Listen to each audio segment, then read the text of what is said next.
আলাইকুম, কেমন আছেন সবাই বলুন তো? আমি আল্লাহর অশেষ মেহেরবানিতে ইমান এবং স্বাস্থ্যে ভালো আছি আলহামদুলিল্লাহ। আমি ডাক্তার সৈয়দা জাকিয়া সুলতানা বিনু বিসমিল্লাহ রহমানির পক্ষ থেকে আপনাদের সবাইকে শুভেচ্ছা, স্বাগতম ও অভিনন্দন। পৃথিবীতে যত জিনিস আবিষ্কৃত হয়েছে তার প্রথম, দ্বিতীয়, তৃতীয় স্টেজ অর্থাৎ যত সামনের দিকে এগুচ্ছে তত আপডেট এবং ইউনিক।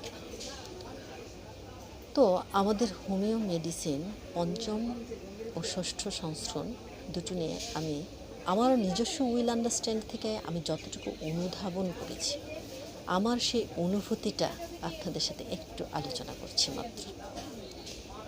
পঞ্চম সংস্করণে 30, তারপর মাঝখানে অনেকটুকু গেপ 200, তারপর আরও গেপ 1M, আরও গেপ 10M।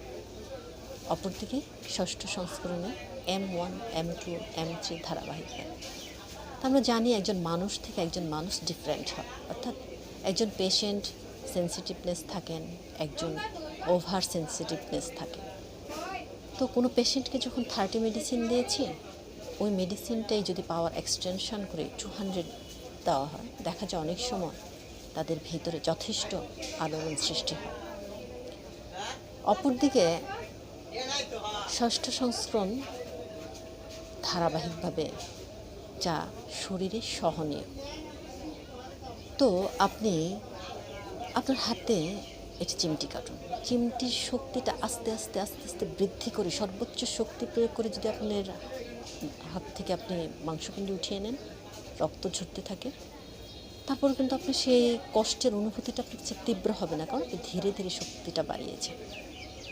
আর অপর পাশে আপনি আরেকটা চিমটি হঠাৎ করে সর্বোচ্চ শক্তি খাটিয়ে সেখান থেকে যদি মাংসপিণ্ড উঠিয়ে নেন, সেই কষ্টের তীব্রতাটা কিন্তু আপনার অনেক বেশি থাকবে। আদারওয়াইজ আপনার হাতে একটু মোবাইল আছে, সেই মোবাইল দিয়ে আপনার হাতে আঘাত করুন, যথেষ্ট ব্যথা পাবেন। তো সেই মোবাইলটা ভেঙে যদি আপনি সূক্ষ্ম করে আপনার হাতে আঘাত করেন, সেটা নিঃসন্দেহে আপনার হাতে ঢুকে যাবে, কারণ সেটা সূক্ষ্ম হয়েছে এবং শক্তিকৃত হয়ে গেছে। ঠিক ষষ্ঠ সংস্করণের মেডিসিনটা হচ্ছে স্মল অ্যামাউন্ট হিউজ পাওয়ার। কাজে এই ষষ্ঠ সংস্করণের মেডিসিন সহজে জীবনী শক্তির সাথে অ্যাডজাস্ট হয়ে রোগ শক্তির বিরুদ্ধে কাজ করতে পারে, রোগ শক্তিকে প্রতিহত করতে পারে।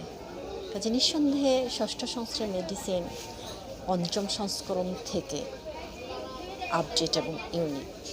আসলে আমি আমার অনুভূতিটা, আমার বোধ শক্তিটা আপনাদেরকে বলেছি। আসলে কতটুকু বোঝাতে পেরেছি বা কতটুকু যথা উপযোগী হয়েছে আমি জানি না। তো সামনে যেন আরও অন্য কোনো টপিকস নিয়ে আপনাদের সাথে কথা বলতে পারি ইনশাআল্লাহ।